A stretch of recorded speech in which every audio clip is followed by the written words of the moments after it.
Yo tout le monde, c'est Jericho, j'espère que vous allez bien les amis, j'espère que vous êtes en forme pour ma part, ça va nickel. On se retrouve aujourd'hui les amis pour une toute nouvelle vidéo et j'espère sincèrement que celle-ci vous plaira. Les amis, je vais vous donner aujourd'hui 7 conseils primordiaux pour détecter la contrefaçon des téléphones et croyez-moi que ça va sauver beaucoup d'entre vous car je sais au moins un dans votre famille ou dans votre entourage qui s'est fait avoir par un téléphone fake, par un téléphone contrefaçon. Il a dû payer même cher, la preuve moi-même. Regardez combien j'ai de téléphones.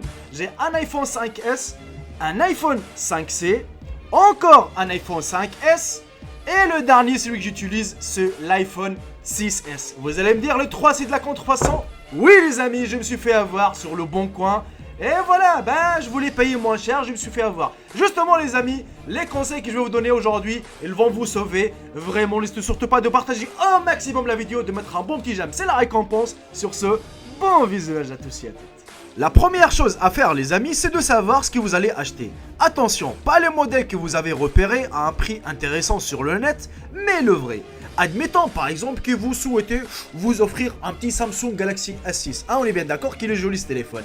Consultez tout d'abord sa fiche technique, observez bien les photos et les vidéos des prises en main, sur fond Android bien sûr, et notez sur un bout de papier le numéro du modèle et la version du logiciel.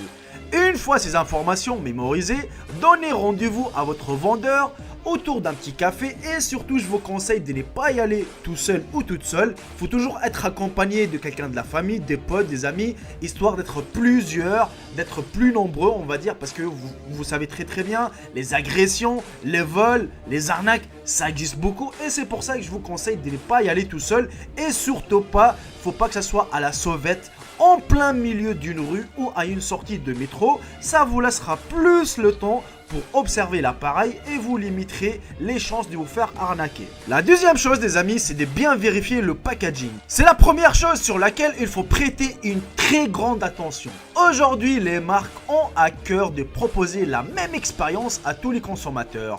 Ainsi, à quelques exceptions près, tous les constructeurs proposent un packaging bien précis pour chaque produit.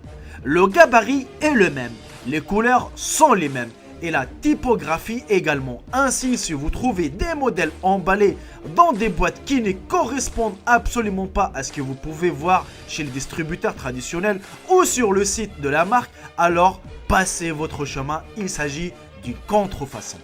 Pour le Galaxy S6 par exemple, la boîte est blanche avec une typographie particulière.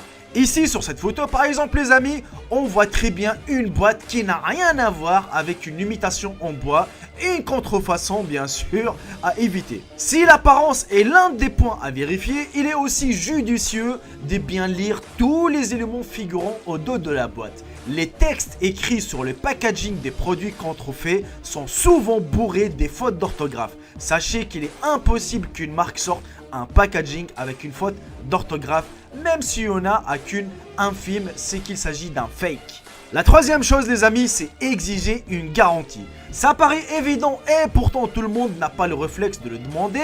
Lorsque l'on achète un smartphone sur le web, on se dit qu'il est évident qu'il a une garantie. Or, ce n'est pas forcément le cas et pourtant la garantie est essentielle. Non seulement elle vous permettra de réparer gratuitement votre smartphone s'il a un problème, mais c'est en plus un gage de conformité de smartphone. N'hésitez donc pas à demander une preuve de garantie du smartphone au vendeur lorsque vous l'achetez. Si vous achetez un produit d'occasion, demandez la facture d'achat au revendeur. Cela vous prouvera que le smartphone a toujours une garantie ou en a une. Quatrièmement les amis, il faut vérifier le numéro du modèle et la version du logiciel. Si vous avez appliqué mes conseils, alors vous avez pris soin de noter le numéro des modèles du smartphone et la version du logiciel. Maintenant que vous les avez en main, la première chose à faire, c'est de vérifier qu'ils correspondent bien à ceux du modèle qu'on cherche à vous vendre. Pour accéder à ces informations, rendez-vous dans le menu comme sur la photo. Menu, système, à propos du téléphone, Et là, vous avez le numéro du modèle, l'information sur le processeur et la version de l'Android, ainsi que la version des bandes de base et la version du noyau et le numéro du build. C'est-à-dire, en gros, vous avez toutes les informations sur votre téléphone. La plupart du temps, le numéro de modèle de la contrefaçon ne correspondra pas à celui du modèle réel et la version du logiciel ne sera pas la même. Cinquièmement, les amis, il faut vérifier le numéro IMEI. Là encore, vous disposez d'un moyen pour vérifier si le modèle que vous souhaitez acheter est une contrefaçon. Pour obtenir le numéro IMEI de l'appareil, il suffit de taper le code étoile dièse 06 dièse. Et ça, je pense que la plupart d'entre vous le connaissent déjà. Celui-ci s'affiche alors directement sur l'écran. Évidemment, pour cela, il faut avoir l'appareil entre les mains. Vous allez donc demander directement à votre vendeur de vous le communiquer. S'il refuse, passez votre chemin. En revanche, s'il accepte, voici la démarche à suivre. Rendez-vous sur internet et plus précisément sur le site IMEI Info. Entrez votre numéro IMEI comme sur la photo. Si le numéro IMEI est invalide, vous n'aurez même pas le temps de cliquer sur check. Le site vous avertira aussitôt comme sur la photo. Par contre, si le numéro IMEI est valide, vérifiez bien qu'il correspond au modèle que vous souhaitez acquérir et non à une quelconque copie chinoise. Pensez également à vérifier que le numéro IMEI de l'appareil correspond bien à celui indiqué sur l'emplacement de la batterie si celle-ci est amovible et sur l'emballage. Sixièmement, les amis, redémarrez votre téléphone en mode recovery. Malheureusement, si vous arrivez jusqu'à cette étape, c'est que vous avez sans doute déjà acheté l'appareil et que vous avez un doute. En outre, il faut s'y connaître un peu.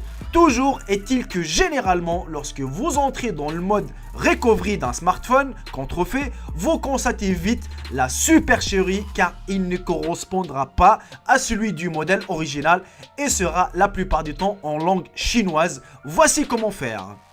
Éteignez votre téléphone. Pressez ensuite sur le touche Power avec le volume du bas simultanément pendant quelques secondes pour entrer dans le mode Recovery. S'il s'agit d'un smartphone Samsung, pressez simultanément les touches Power plus Home plus volume bas.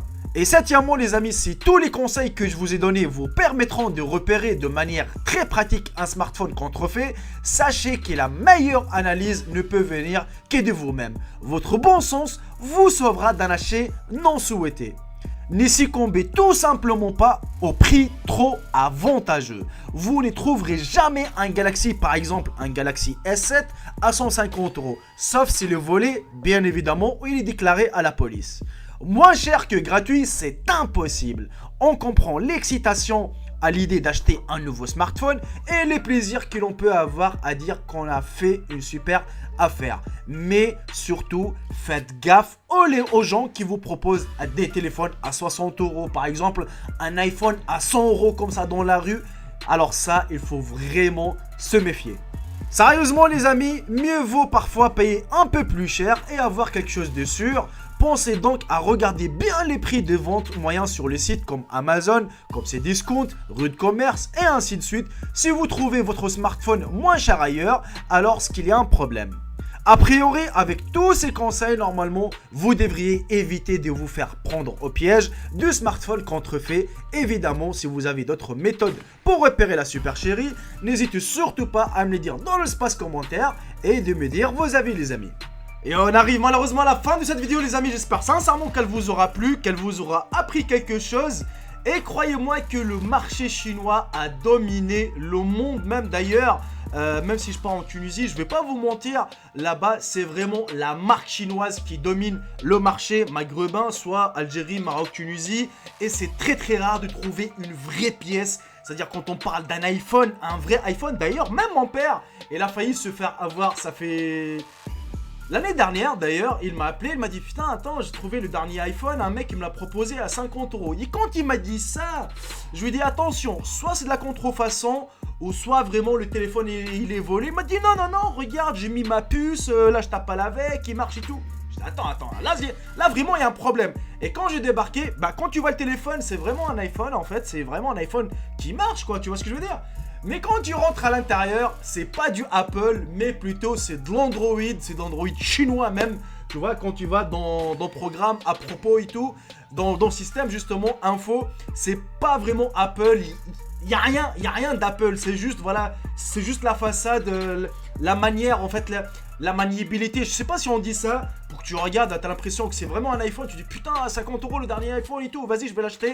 Et bah parce qu'il y a des gens qui ont pas le moyen, franchement entre nous, il y a des gens qui ont pas le moyen pour acheter un iPhone à 700 €, on est bien d'accord, ça reste quand même cher, c'est même ces prix là, c'est vraiment... Je sais pas, c'est très très cher. Et ben le mec s'il trouve une occasion sur le bon coin, il se dit vas-y franchement je vais l'acheter. Et bim justement, et ben il va acheter soit de la contrefaçon, une marque chinoise ou un truc vraiment qui marche pas. Combien de personnes d'ailleurs ils ont acheté un téléphone, vous voyez les coques qui mettent, en fait c'est des téléphones cassables d'ailleurs qui mettent ça dans les boutiques SFR, Orange, Bouygues, ainsi de suite. Et ben justement les amis, pas mal de fois un mec qui l'achète, il dit tiens pourquoi il marche pas, il dit bah parce qu'il a plus de batterie, tiens le chargeur avec. Et le mec dès qu'il rentre chez lui, et ben en fait c'est vraiment de la coque, c'était juste voilà quoi, c'est même pas un téléphone, il y a rien, il y a même pas une batterie dedans, c'est juste un truc voilà qu'elle a dû payer 150 200 € et le mec voilà il s'est fait de l'argent sur le dos des autres. Et il y a pas mal d'arnaques justement les amis. Ça m'a déjà arrivé pas mal de fois, je me suis fait avoir, je le reconnais. Et justement c'est pour ça que je vous donne ces conseils, pour ne pas tomber dans les pièges. Voilà les amis, on arrive à la fin de cette vidéo, j'espère sincèrement qu'elle vous aura plu. Un maximum de partage, un maximum de j'aime, c'est la récompense. Sur ce, je vous dis à très bientôt pour une toute nouvelle vidéo. Salut tout le monde, c'était Jericho, bye bye, ciao ciao. Je vous aime tous mes frères et sœurs.